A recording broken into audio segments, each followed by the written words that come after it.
bachillerato, es maestro y doctor en antropología social por la Queen's University de Belfast, Irlanda del Norte, y desde 1985 es profesora del Departamento de Antropología de la Universidad de Brasilia. Es investigadora de nivel máximo del Consejo Nacional de Investigaciones Científicas de Brasil e investigadora principal del Programa Nacional de Excelencia en Investigación del Ministerio de Ciencia y Tecnología con el proyecto Movimientos Religiosos en el Mundo Contemporáneo. Bueno, en esta sesión, como saben, nos va a hablar de la territorialidad del feminicidio, geografía política de un tipo de crimen de lesa humanidad. Muchas gracias por estar con nosotros. Cuando di el título tenía la ambición de ir un poco adelante pensando,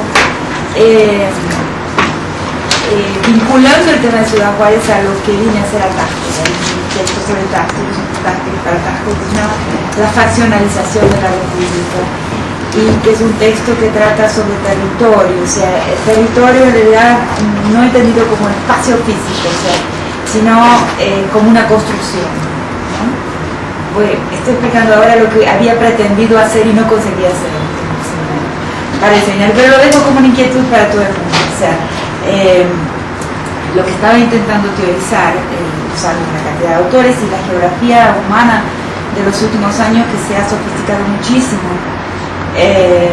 es una noción de espacio como no un espacio físico concreto localizado, sino como una, digamos, construcción de la cultura, una construcción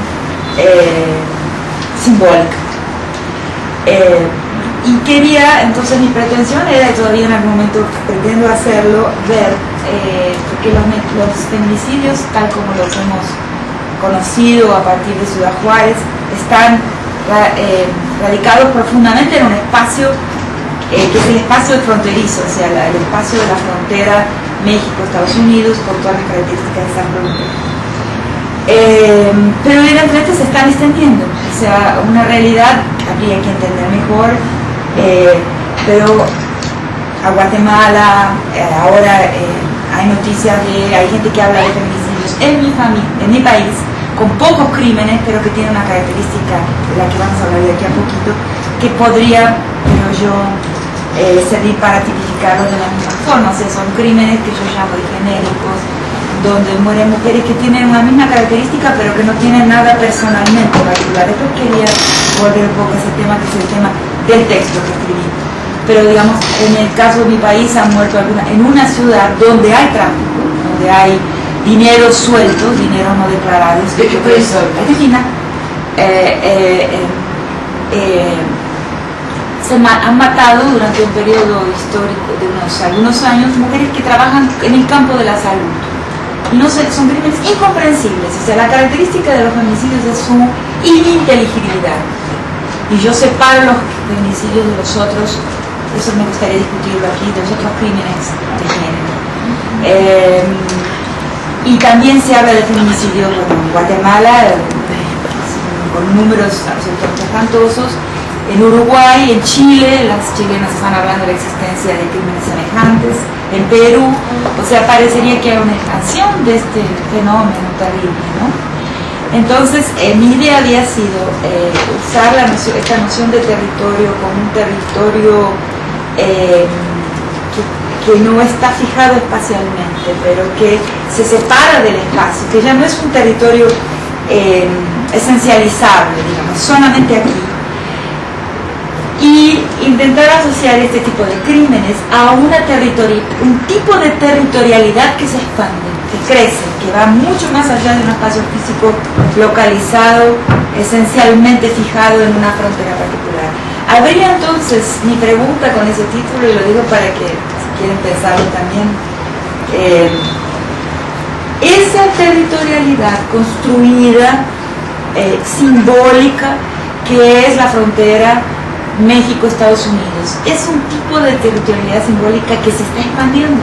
O sea, tenemos territorios de ese tipo en otros lugares, y yo diría que sí. O sea, que esa frontera es una frontera que se está digamos así, ramificando, y ahí entonces el trabajo importante a ser realizado, si no me dio el tiempo, es ver cuáles son las características de esa frontera que pueden proliferar, que pueden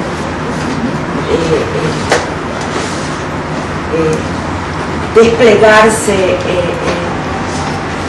Yo le llamo en el texto que se llama La fraccionalización de la República de una anexión blanda de territorios, o sea, hay una anexión fronteriza, o sea, una frontera que va anexando territorios y los va transformando en fronterizos también, aunque ya no son fronteras reales, fronteras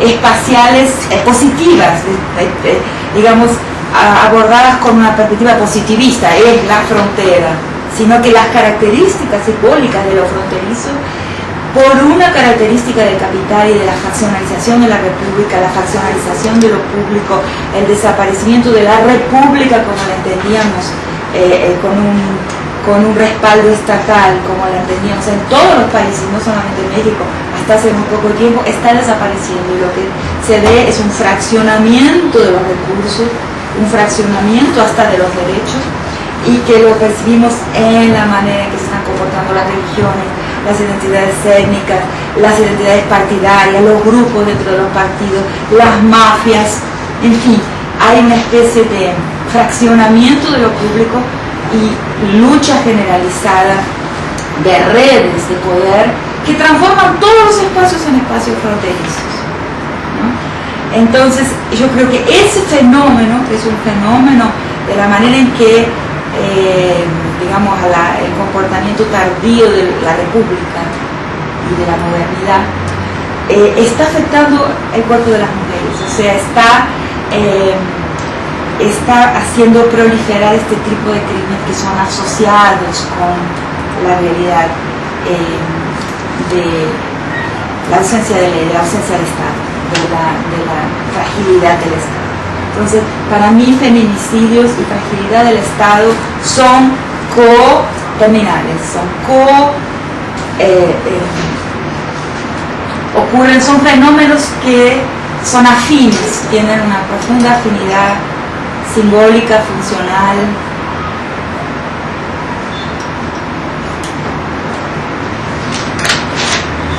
Bueno, eso es lo que me gustaría haber escrito, pero no lo pude escribir. Pero sí, claro, porque eso creo que es una pregunta. Entonces, ¿qué son feminicidios percibidos y entendidos de esta forma, ¿no? Lo que yo digo siempre en Ciudad Juárez y que me ha traído muchísimos problemas y le ha traído muchísimos problemas a Isabel porque hemos sido acusadas de no feministas. Lo que me preocupa, me produce un ataque de risa realmente, porque ¿quién puede acusar a alguien? O sea, uno sufre acusaciones de ser feminista y después uno sufre acusaciones de no ser feminista. Qué desastre, ¿no? No tiene lugar ni para allá ni para acá. Porque, digamos, la tipificación que conozco de violencia contra la mujer tiene varios tipos, ¿no? Digamos, la violencia física, ¿no? Que podríamos distribuir en la doméstica, ¿no? En sus varias formas, ¿no? La anónima, o sea, cazar a una persona en la calle y un violador serial, violentarla, a veces con crueldad, a veces sin crueldad, de formas más variadas. O sea, esto también se bifurca en muchos subtipos, ¿no? Y el feminicidio. Luego tenemos la violencia moral o el asedio moral, psicológico o emocional, la violencia institucional y la violencia estructural, o sea, donde no hay un agente preciso, digamos, pero sí es difuso en la sociedad. Todas ellas están vinculadas. Nadie de nosotras, ni yo tampoco, pretendería decir que se separan. En realidad ahí el cuerpo femenino entra en cada una de ellas como, no solo el cuerpo femenino, la propia feminidad, a veces la feminidad de los hombres, o sea, el cuerpo de mujer y la feminidad con todos sus signos asociados, entra ahí con una función muy particular. Ahora, al mismo tiempo es que es necesario entender lo que es el espectro de violencia que van a asociar que va asociado a la feminidad y al cuerpo femenino, también es necesario tipificarlas internamente. Entonces lo que yo sí he hecho para venir al seminario es agarrar los dos grandes sites que están en internet, el CIMEP, una cantidad de impresiones del CIMAC, que es mexicano, y de ISIS, que es chileno, que tiene una completa carpeta de textos sobre feminismo, todos abordados, la cantidad de hipótesis.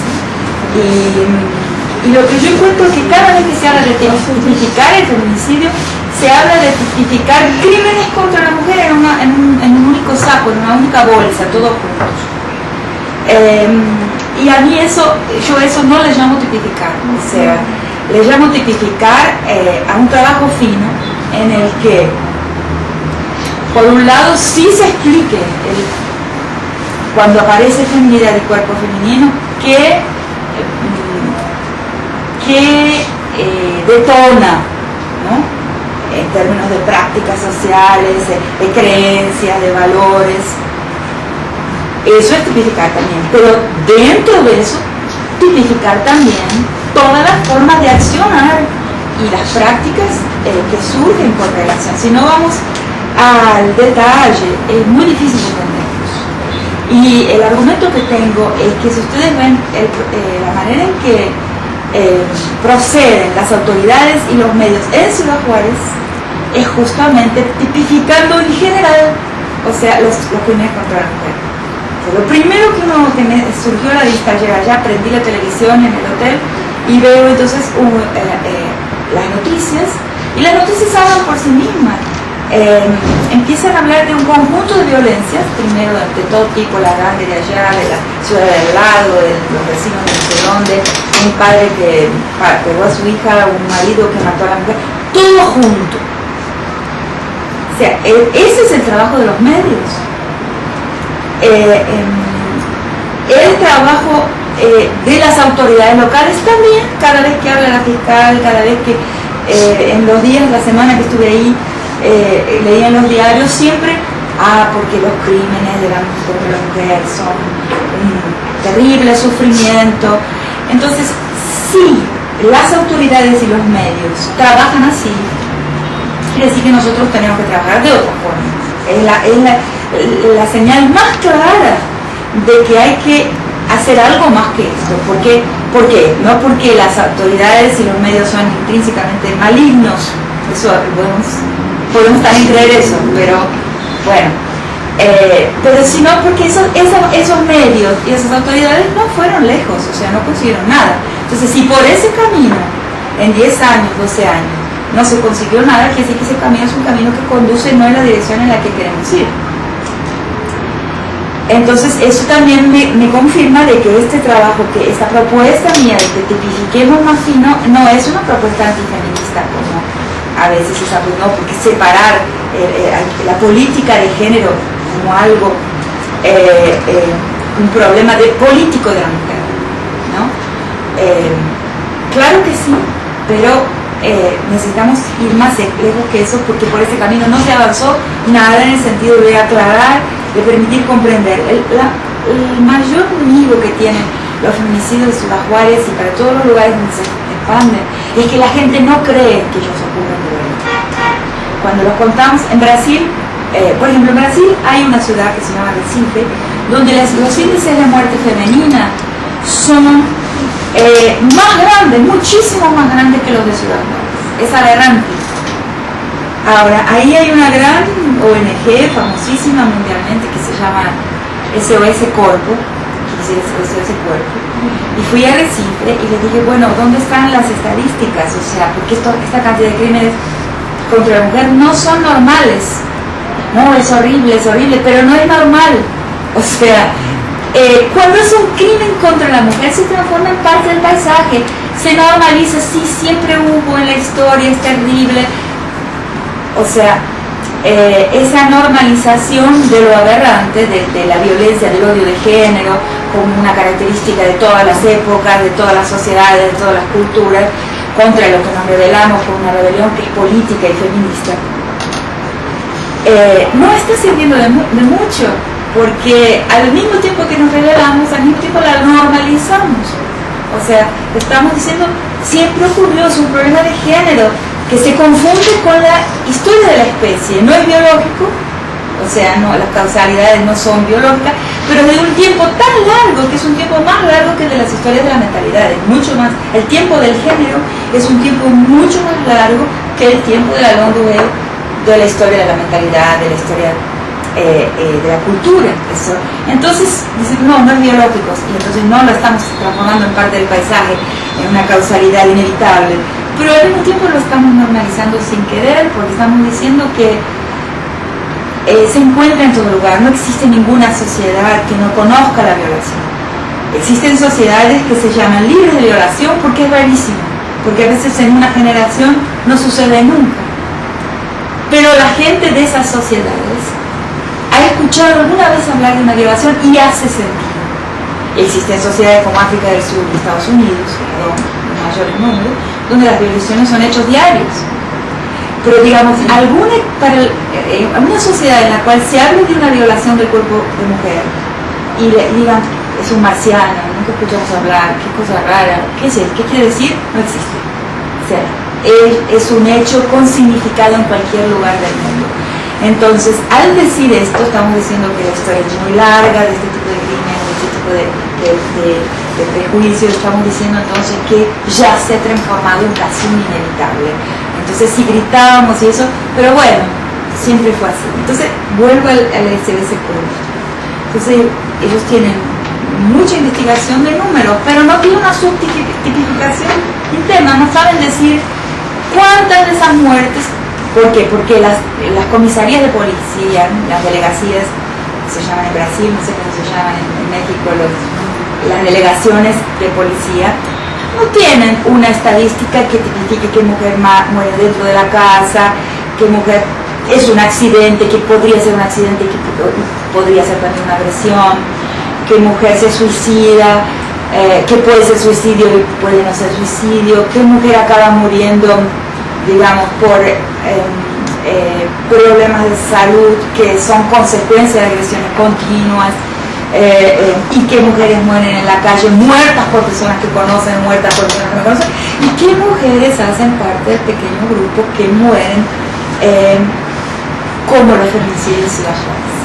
No lo pueden decir, los números no sirven en ese sentido.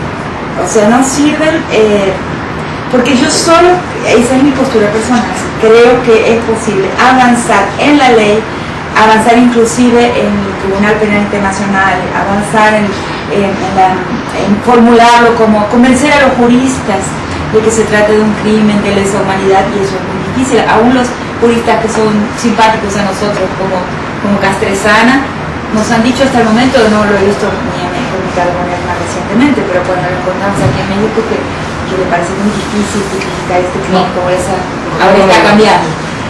¿Por qué? Porque si no se subtipifican, si no se separan, va a ser imposible, porque si no,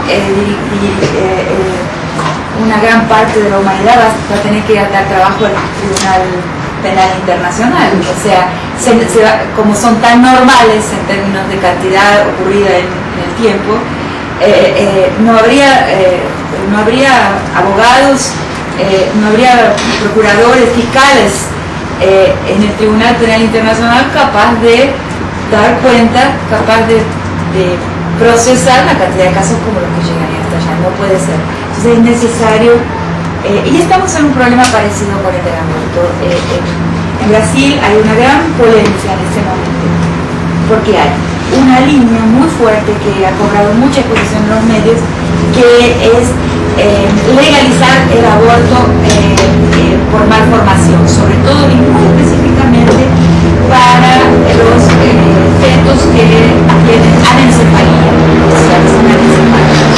Una parte del feminismo defiende que es fundamental luchar, y es una lucha que se puede ganar, por el aborto legal a los embarazos de bebés anencefálicos. La otra parte del feminismo es parecido, no es igual, que es paralelo con la lucha por la cuestión de los feminicidios de Ciudad Juárez. No separemos, no vamos a separar la lucha por los abortos encefálicos, porque la lucha es por todos los abortos. Hay un paralelismo en las disyuntivas que se nos presentan con relación a las luchas relativas al feminicidio. Vamos a continuar luchando contra todos los crímenes de género. En el caso del feminicidio, yo pienso que es necesario separar y empezar por una punta del hilo, porque la lucha es muy larga ya contra la violencia contra la mujer y es muy difícil avanzar. La ley no es suficiente, la penalización no es suficiente. Si la penalización no es suficiente para impedir otros crímenes contra hombres, por ejemplo. Es decir, los propios juristas están hoy debatiendo, toda la corriente de los abolicionistas y ahora de los garantistas, ¿no? Discutiendo las penas como absolutamente inocuas. Las penas contra cualquier tipo de crimen no alcanzan para detener los crímenes. Mucho más uno se preguntaría hasta dónde podemos ir con una penalización genérica a todos los tipos de crímenes contra la mujer, si se avanza mucho por ese frente. Son preguntas abiertas, no estoy diciendo que no existe, que no tenga que existir la ley. Pero tenemos que entender mejor qué significa una ley cuando es tan genérica. Y la ley tiene varias formas de eficacia, ¿no? Tiene la eficacia que creemos que tiene, y esto es importante tanto con relación a los crímenes contra la mujer, también como los crímenes las leyes contra el aborto, que pensamos que porque existe una ley, aprieto una tecla aquí y allá sale un penado, y que la ley, su eficiencia, su eficacia es producir condenados, producir sentencias de jueces. Y yo creo que esa es la eficiencia, la eficacia menos interesante de la ley. La ley lo que es un gran sistema de representación sobre lo que una nación quiere para sí misma.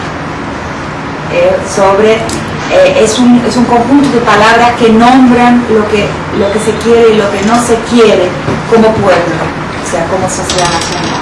O sea, la eficacia de la ley es al mismo tiempo positiva en el sentido que produce sentencias positivamente, jueces, pero es mucho más una eficacia simbólica, en el sentido de que ella en su discurso va a decir lo que una nación representa como deseable para sí misma o no deseable para sí misma. Por eso el aborto no entra en la ley. Las mujeres, hasta sobrinas de obispos o hijas de obispos, continúan haciendo abortos todo el tiempo, pero no puede entrar en la ley, porque la ley también es lo que dice cuáles son los grupos dentro de una sociedad que tienen la manija de la ley, la manija de ese gran texto que es el texto maestro de representación de una nación. Entonces, si la ley de la descriminalización del aborto, estoy hablando para Brasil y para Argentina, que son los países que conozco sus procesos muy lentos, es porque sería que grupos conservadores, grupos católicos, grupos cristianos, permiten la entrada de ese tipo de ley, descriminalizando el aborto, pasan a señalizar, la ley pasa a decir que esos grupos han perdido control sobre la nación. Y lo que importa es eso. Lo que menos importa es si se hace o no se hace el aborto. Lo que menos importa a las mejores familias, porque continuarán haciendo abortos. Y quien puede pagar, o sea, esos grupos que pueden pagar buenos abortos, lo que importa es que la ley denuncia quién controla la nación, porque quien consigue anotarse dentro del repertorio de las leyes, quien consigue poner el registro de su deseo para la nación, su manija, su control manijero de la nación en el repertorio jurídico, está diciendo somos un grupo fuerte o perdimos una parcela de poder. Entonces todo ese simbolismo de la ley. Entonces todo eso nos interesa para entender cómo formular estrategias. No pueden ser estrategias simplorias y siempre las mismas, el crimen contra la mujer, la violencia contra la mujer. es demasiado poco. Y les cuento esto entonces que tiene paralelismo con la lucha sobre el aborto, porque este nuevo grupo dice, ganemos la batalla en un caso particular, el aborto de los... Y hasta esta batalla es difícil de ganar, los fetos anencefálicos, hasta esta, porque, por ejemplo, los otros días un grupo indígena en Brasil estaba, que todavía suceden los infanticidios, ¿eh? En algunos casos, por ejemplo, con fetos con malformación, muchos grupos indígenas matan el bebé recién nacido. Y entonces un pastor protestante entró a la aldea, secuestró al niño malformado y lo salvó. Qué absurdo, el mismo día, un niño se cayó en un agujero en la ciudad de San Pablo, que estaba durante 4 años destapado porque alguien había robado la tapa metálica. No imagino qué problema exactamente igual le sucede en la Ciudad de México. Alguien se robó la tapa metálica del vuelo de una salida al desagüe al canal de desagüe de la ciudad. Un niño de 4 años muy flaquito, muy pobre seguramente, cayó en el agujero y lo encontraron muchos días después muerto ahogado en las cloacas de San Pablo. Y entonces se salva un niño malformado y se deja morir un niño de 4 años saludable. O sea, es absurdo, no hay un pensamiento global sobre los problemas. Se pide una sociedad indígena ancestral que ha realmente matado a los niños que no pueden vivir bien. Yo no tengo, o sea, mi posición, estoy pensando, o sea, nadie tiene razón en esa historia, pero si alguien tiene razón, ese grupo indígena que estaba por matar a mí, el pastor lo salva, o sea, entonces son luchas parecidas. Yo creo que debemos pensar más profundamente, y mi idea, convencida por la principal luchadora en Brasil sobre los abortos anencefálicos, porque también pensaba, no, tenemos que defender el derecho al aborto en general. Si luchamos por eso solo, parece que los otros abortos perderían importancia. Entonces ya dijo, no, vamos, y usó un argumento que yo misma he usado en algunos textos míos, que es la cuestión del signo. O sea, cuando uno consigue, ¿cómo se mueve la estructura? Cómo la estructura de género, que es una estructura un cristal más duro, o sea, de una obsolescencia ínfima. Si uno va a ver, es un cristal que, como les dije, yo pienso se confunde con el tiempo de la especie, de tan largo tipo de género. O sea, es una estructura durísima y difícil, porque movemos prácticas particulares, pero cuando vamos a las ideologías persisten de una forma tan impresionante. A pesar de todo lo que pasa en la superficie de las prácticas, de las sexualidades, que no existen solamente ahora, sino que siempre existieron, formas de circulación, formas de deseo, ese nomadismo, esa fluidez no es un descubrimiento del occidente moderno. O sea, esa fluidez existió siempre. Cantidades de culturas indígenas tienen casamiento entre hombres, casamientos entre mujeres, pero los valores asociados a lo masculino y a lo femenino, al cuerpo de hombre, al cuerpo de mujer, como signos, tienen una permanencia y una bajísima obsolescencia. Yo infelizmente no he podido encontrar evidencia de lo contrario, aunque las busco, ¿no? Entonces, ¿cómo hacer que esa estructura cristal duro tenga un terremoto, o sea, sufra movimientos de placas tectónicas realmente profundas, que como el viaje de los signos puede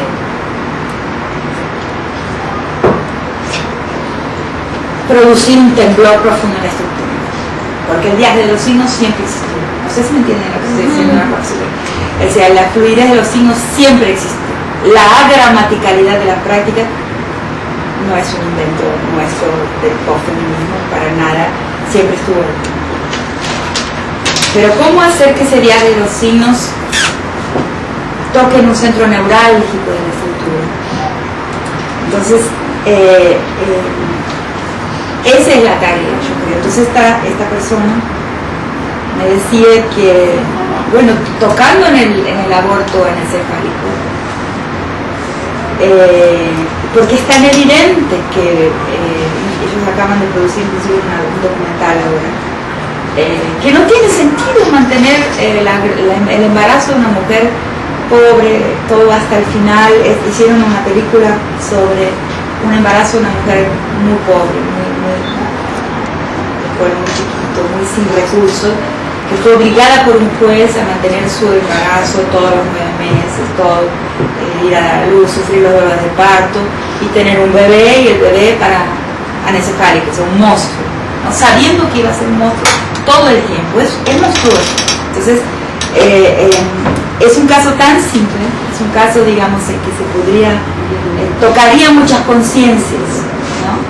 En que ese signo introducido en la ley quizás pudiera hacer un impacto en la estructura misma de lo que es el código jurídico y de lo que es los valores de la buena sociedad, los valores cristianos, los valores morales, lo que pensamos sobre, lo que piensa la mayor parte de las personas, muchas personas sobre matar un feto. Yo pienso equivalentes sobre el femicidio.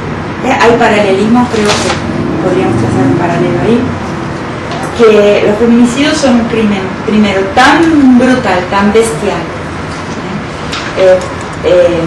que merecen una tipificación actual, porque no es solamente el uso y el abuso del cuerpo femenino, digamos, para extraer de él un servicio, una gratificación, un tributo a un violador serial, sino que ahí el exceso es mucho mayor, va mucho más lejos, porque es la tributación, la manera que creo que se puede entender, es la tributación a un grupo, o sea, es un crimen de corporación, es un crimen que habla de la debilidad del Estado, de la debilidad de la República,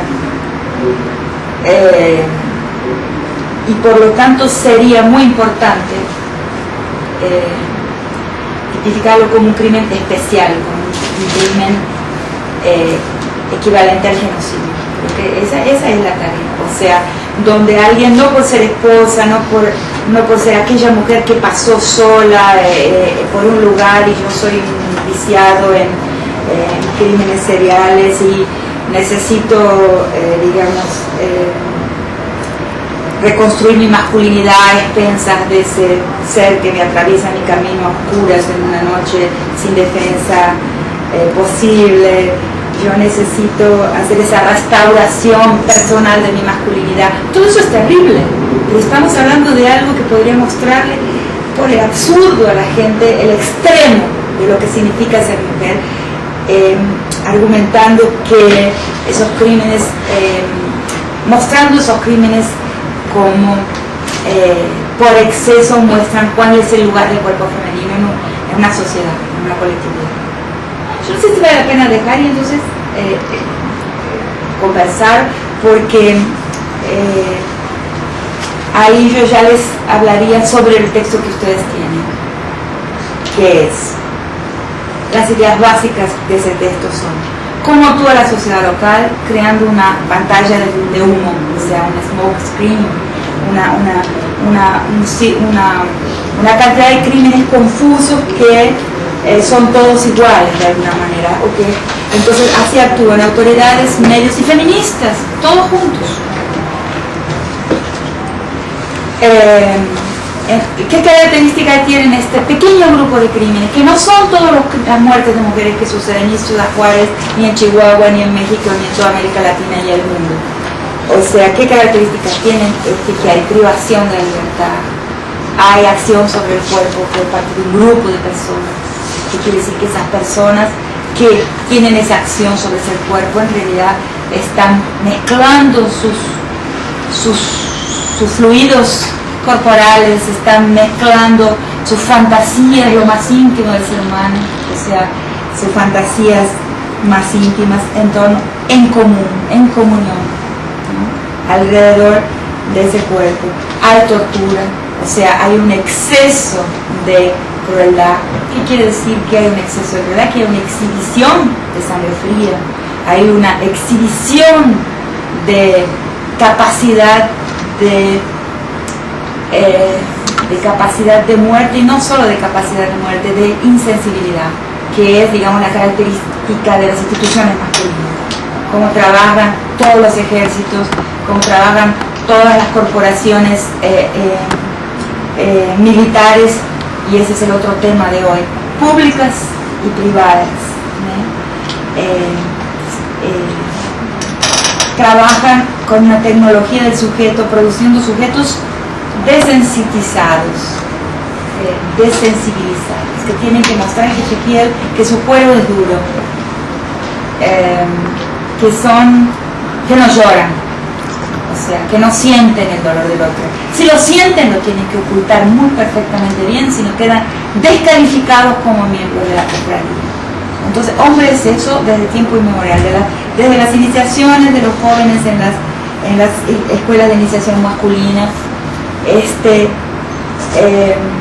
esta práctica para el no sentir es central en la graduación del hombre como un ser vivo, como un ser masculino. A riesgo de perder el estatus de la masculinidad. Es un estatus muy apreciado. Cuando se pierde el estatus de la masculinidad, se pierde el estatus de sujeto, de persona humana. Para nosotros, yo creo que ese riesgo, a veces no podemos sentir menos femenina que otra mujer. Ay, qué mujer, me gustaría tener ese grado de feminidad.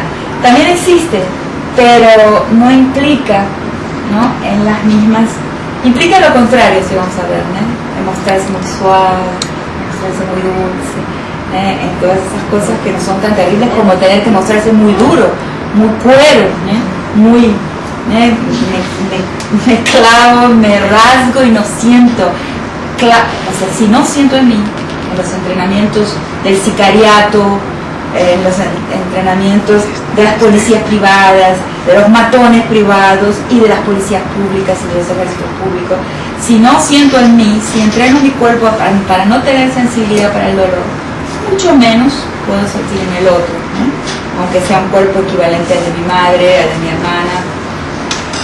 Entonces todo eso está en juego en esa pedagogía de la insensibilidad y en esa exhibición del dominio sobre la sensibilidad y sobre la capacidad de bondad, de beneficencia, que está en juego en los feminicidios, si es que ello sucede de la forma en que fueron descritos, porque uno llega, yo misma que he escrito sobre eso, que he leído todo el tiempo sobre eso, son tan ininteligibles que uno llega a dudar, ¿es posible esto? ¿Qué sentido tiene? Cuando uno habla y le cuenta a la gente queda como diciendo, no puede ser, ¿qué sentido tiene? Producir sentido para estos crímenes significa revelar lo que es ser viril y lo que es ser femenino en un mundo donde la ley recede, o sea, donde la república está en extinción y donde el Estado no tiene ya mucha injerencia en las acciones de las personas. Entonces, producir sentido para estos crímenes es muy importante, específicamente, de una manera focal.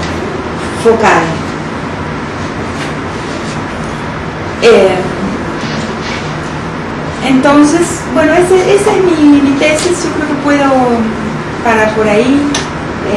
Tendríamos que entender todas las defensas que se levantan. ¿Por qué la gente no quiere pensarlo? ¿Por qué la gente no quiere entenderlo? Y ahí hay razones que son de la región, la vergüenza regional, la vergüenza mexicana, la vergüenza. Los otros días estaba en otra reunión sobre otro tipo de estudios sobre religión y sociedad, y había un muchacho mexicano muy orgulloso de su nación, porque México, yo quiero decir, mi derrumbamiento con México fue enorme desde la primera vez que vine a este país en 1971, y es una cosa de pasión, era una fiesta. Después de que fui a Ciudad Juárez, se me desinfló la bola, o sea, no puedo sentir el entusiasmo, la cosa, ay, a comer, voy a comprar artesanía, voy al Bar León, no puedo escuchar a un mariachi que me hace mal, no puedo, o sea, me quedé enferma, me enfermó. Entonces estaba en un desayuno en el hotel en Tasco con un muchacho que estaba, no, tienes que ir a Tepoztlán, no sé qué, no conozco Tepoztlán, Entonces no sé por qué no, porque voy a hablar el 28, me quedo hasta el 29. ¿Sobre qué? Sobre Ciudad Juárez. No me habló más. No me dirigió la palabra más. Cada vez que nos cruzábamos me desviaba, decía por otro lado. O sea, la vergüenza, yo creo que es una especie de orgullo tocado, orgullo y control sobre. O sea, es muy difícil hablar sobre eso. Y yo creo que sí es buena idea empezar con abrir a la discusión, más como somos pocas, hoy estamos en una mesa con todo el mundo puede hablar. Creo que simplemente que algunos pequeños comentarios sobre lo que ha dicho ahorita, quizá con eso podamos partir, desde luego cada quien sus preguntas y consideraciones, porque más tenemos más que también nos ayudarán a pensar mejor este asunto de la ley, que siempre es uno de los temas que estamos repitiendo a lo largo del seminario, ¿no? Las ficciones de la ley como narración. Entonces entra muy bien todo lo que comentaste sobre quién entra en la ley y quién entra en la ley. Además quisiera comentar, hace unas 3 semanas, creo, más un mes, vinieron unas expertas, una de ellas trabaja en Clavem y la otra, no recuerdo en qué organización, estaban haciendo un informe para la CIDH, si mal no recuerdo, sobre el feminicidio en México. ¿En el país? Sí. Básicamente era sobre Ciudad Juárez, pero como trataron con mucha gente que estaba, digamos, como ya uno de los temas es el feminicidio en México. Estaban estudiando Guatemala, México y creo que algo de Chile también mencionaron, pero era sobre todo Guatemala y México.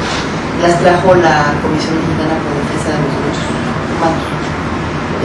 Y una de las preguntas que nos hicieron a Marisa y a mí hacia el final, las vimos casi al final de su viaje, era precisamente qué pensábamos de esta idea de tipificar el feminicidio y también cuál era la posición respecto a acaban de anunciar que en vez de que exista una fiscalía específica para crímenes de Ciudad Juárez, para crímenes de Ciudad Juárez, van a crear una fiscalía general contra crímenes hacia las mujeres, pues es una de las propuestas que hay por parte de la PGR.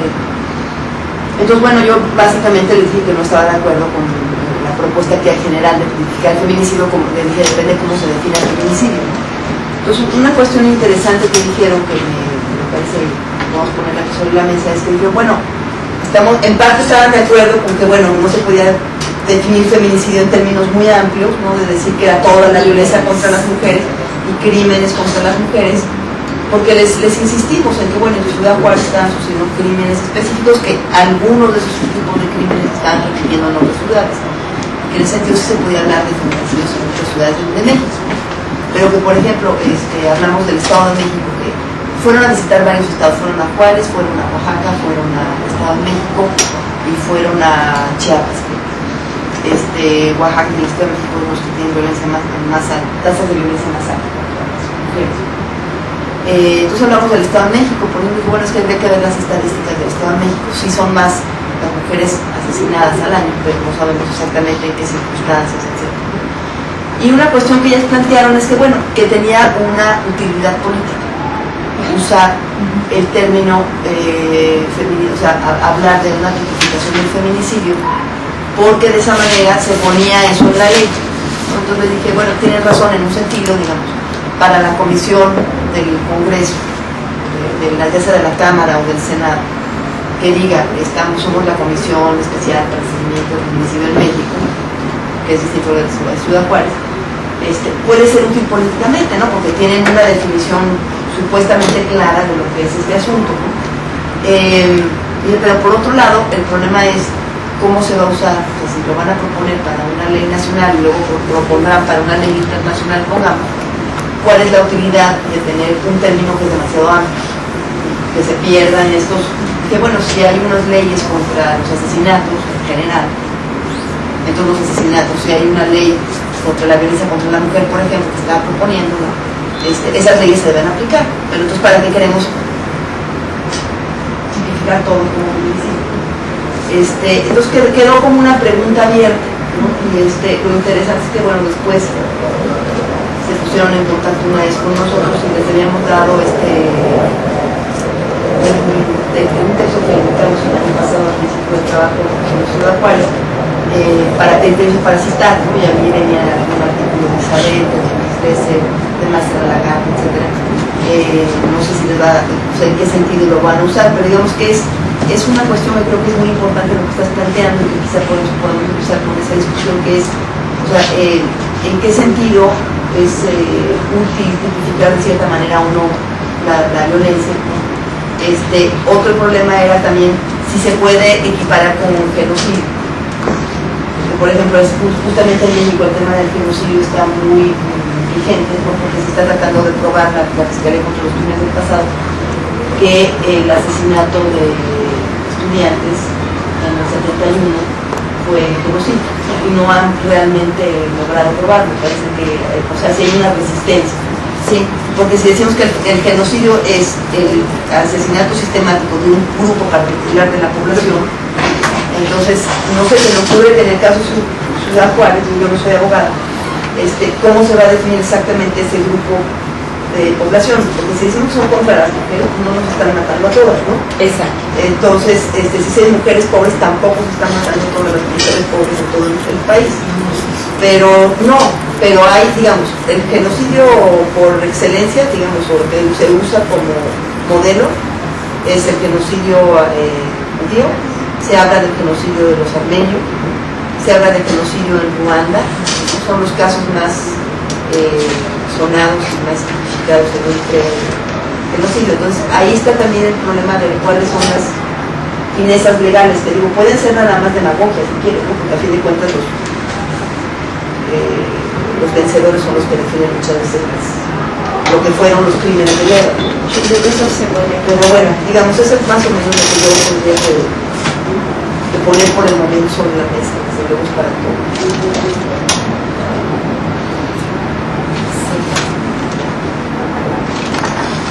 ¿Cómo vamos a actuar? Pues si quieres, podemos puedes ir contestando, pues, o podemos tener varias preguntas y las discutiendo como quieran, o sea, no sé, hay una dinámica que vamos a ir variando. Entonces, yo te contesto rápidamente y abrimos general. Bueno, es evidente que crímenes como el feminicidio de Ciudad Juárez no podría existir sin todos los otros crímenes. Sí. O sea, porque el ambiente construye el cuerpo de mujer y la feminidad, que no son la misma cosa. Como ese signo donde se expresan determinadas cosas, y ese ambiente implica todos los otros crímenes. Es que estos crímenes tienen sentido y cumplen su función, su papel expresivo. O sea, porque evidentemente que en los crímenes de Ciudad Juárez yo siempre los he creído que son no crímenes utilitarios, sino crímenes expresivos. Hay una comunicación ahí que es una comunicación que se realiza a través y en una escritura que se realiza en el cuerpo de la mujer. Esa escritura en el cuerpo de la mujer sería ininteligible si no existieran todos los otros crímenes que le hacen del hecho cultural y ideológico que permitan que cuando sucede esto con el cuerpo de mujer todo el mundo entiende lo que quiere decir. Por otro lado, sobre la formulación como genocidio, que es el gran tema para mí. Inscribirlo en la ley como un crimen de lesa humanidad. Eso sería. Pero es otra cosa. Una cosa es el genocidio, es que yo creo que la Constitución está.